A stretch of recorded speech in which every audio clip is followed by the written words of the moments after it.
Assalamualaikum warahmatullahi wabarakatuh. Tapi pun, izin memperkenalkan diri, nama saya Dwi Niken Kristianti Monita dari Pendidikan Biologi D 2018 akan sedikit berbagi tentang kurikulum 13. Yang pertama yaitu deskripsi kurikulum 2013. Kurikulum 2013 merupakan suatu perangkat mata pelajaran dengan program pendidikan berbasis sains yang diberikan oleh suatu lembaga penyelenggara pendidikan dengan tujuan untuk mempersiapkan lahirnya generasi emas bangsa Indonesia dengan sistem di mana siswa lebih berperan aktif dalam kegiatan belajar mengajar. Kurikulum 2013 ini juga bertujuan untuk mendorong peserta didik atau siswa agar lebih baik dalam melakukan observasi, bertanya, bernalar, dan mempresentasikan apa yang mereka peroleh dan ketahui setelah menerima materi pelajaran. Selanjutnya itu adalah karakter kurikulum 2013. Karakteristik kurikulum 2013 terbagi menjadi 8 nih. Yang pertama yaitu isi atau konten kurikulum, yaitu kompetensi dinyatakan dalam bentuk kompetensi inti dalam satuan pendidikan dan kelas yang kemudian dirinci lebih lanjut dalam kompetensi dasar pada mata pelajaran. Yang kedua yaitu kompetensi inti, merupakan gambaran secara kategorial mengenai kompetensi dalam aspek sikap, pengetahuan, keterampilan kognitif, dan psikomotorik yang harus dipelajari oleh peserta didik dalam satuan jenjang, sekolah, kelas, dan mata pelajaran. Yang ketiga yaitu kompetensi dasar atau merupakan suatu kompetensi yang dipelajari peserta didik untuk suatu tema pada SD dan MI dan untuk mata pelajaran di kelas sesuai dengan SMK, SMA, SMP sederajat. Yang keempat yaitu kompetensi inti dan kompetensi dasar di jenjang pendidikan menengah diutamakan pada ranah sikap, sedangkan pada jenjang pendidikan menengah berimbang antara sikap dan kemampuan intelektual. Yang kelima yaitu kompetensi dasar menjadi unsur organisatoris. Kompetensi dasar yaitu semua kategori KD dan proses pembelajaran dikembangkan untuk mencapai kompetensi inti. Yang keenam yaitu kompetensi dasar dikembangkan didasari pada prinsip kumulatif saling memperkuat dan memperkaya antara mata pelajaran dan jenjang pendidikan dan diikat dalam kompetensi inti.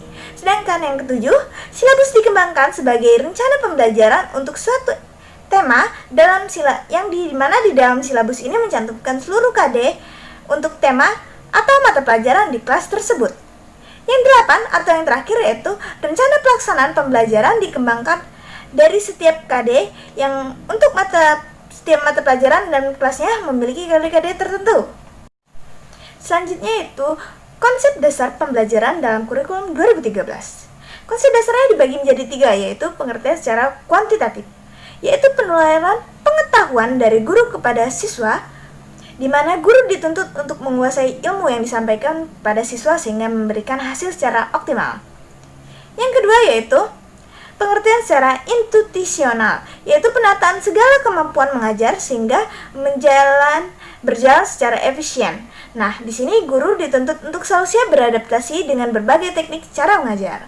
Yang ketiga yaitu pengertian secara kualitatif, yaitu upaya untuk memudahkan belajar siswa, di mana peran guru tidak hanya menyampaikan materi pelajaran tapi juga melibatkan siswa sehingga siswa dapat belajar secara efisien dan efektif.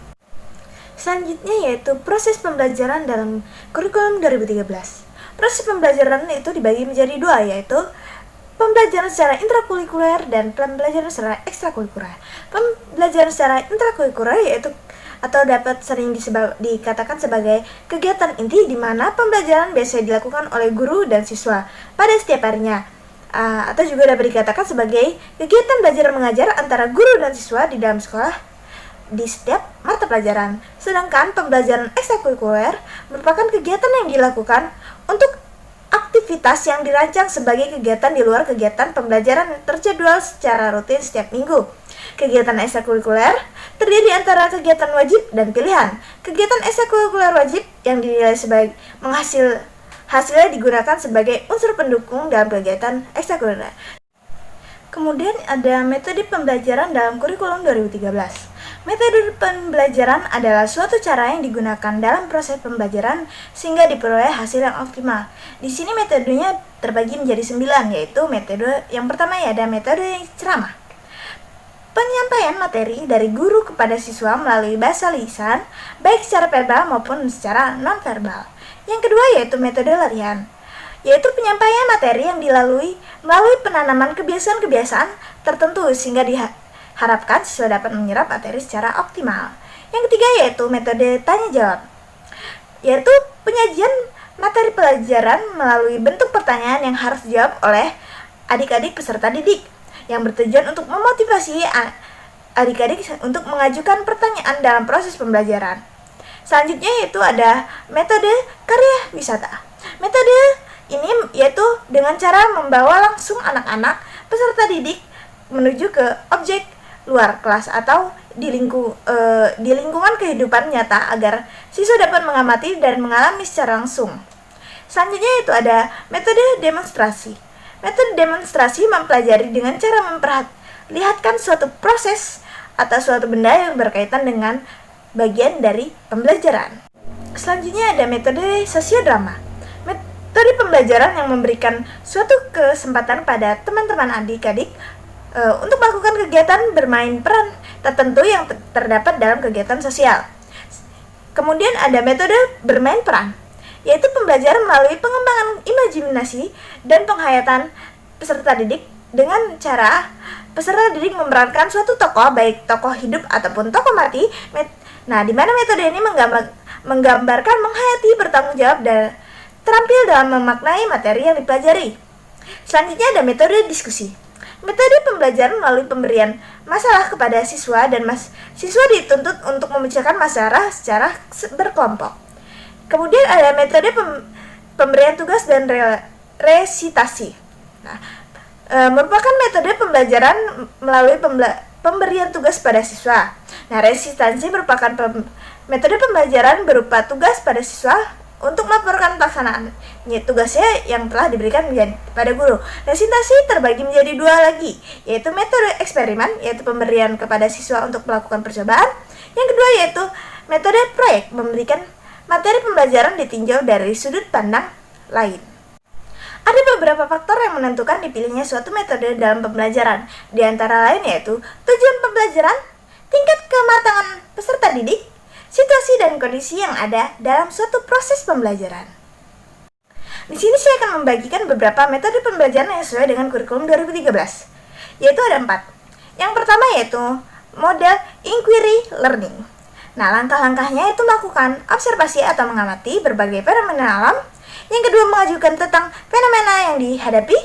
Yang ketiga, mengajukan dugaan atau kemungkinan jawaban. Yang keempat, mengumpulkan data yang terkait dengan dugaan. Yang kelima yaitu merumuskan kemampuan berdasarkan data yang telah dianalisis.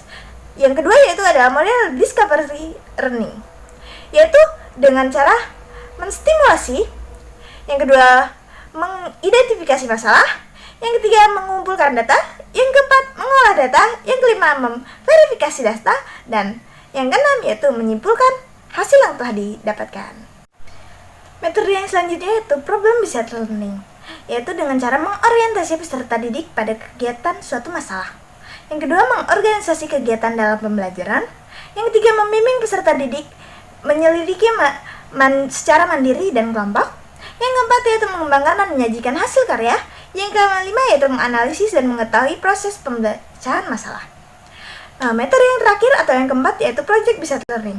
Pada metode ini digunakan langkah-langkah, yaitu yang pertama, menyiapkan pertanyaan atau penugasan proyek. Yang kedua, mendesain perencanaan proyek. Yang keempat, menyusun jadwal sebagai langkah nyata dari sebuah proyek. Yang keempat yaitu memonitor kegiatan dan perkembangan proyek. Yang kelima, menguji hasil. Dan yang keenam yaitu mengevaluasi kegiatan atau pengalaman yang telah dilakukan. Ada beberapa jenis penilaian pada kurikulum 2013. Yang pertama yaitu penilaian otentik.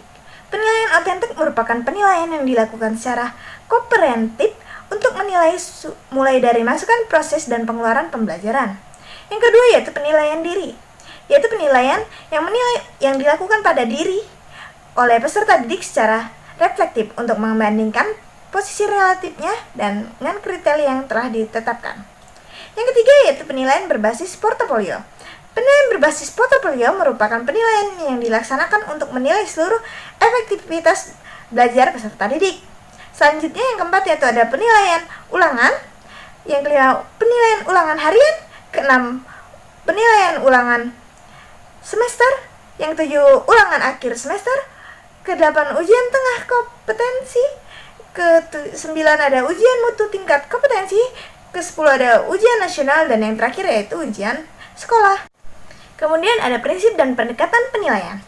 Yang pertama yaitu secara terpadu, yaitu penilaian oleh peserta didik dilakukan secara terencana. Yang kedua yaitu ekonomis, berarti penilaian yang efisien dan efektif dalam perencanaan, pelaksanaan, dan pelaporannya. Yang ketiga yaitu transparan, di mana prosedur penilaian, kriteria penilaian, dan dasar pengambilan keputusan dapat diakses oleh seluruh pihak. Yang keempat yaitu objektivitas, yang mana berarti penilaian berbasis pada standar dan tidak dipengaruhi oleh subjektivitas penilai. Selanjutnya itu adalah menyatu, yaitu di mana kegiatan belajar berencana berkesinambungan. Yang keenam yaitu akuntabilitas, yaitu penilaian dapat dipertanggungjawabkan. Dan yang terakhir yaitu edukatif, berarti mendidik dan memotivasi si peserta didik dan guru. Selanjutnya itu adalah kelebihan kurikulum 2013. Di antaranya adalah lebih menekankan pada pendidikan karakter, memungkinkan siswa lebih aktif dan inovatif dan kreatif. Yang ketiga yaitu lebih responsif terhadap fenomena sosial yang ada. Yang keempat yaitu proses penilaian dilakukan terhadap semua aspek.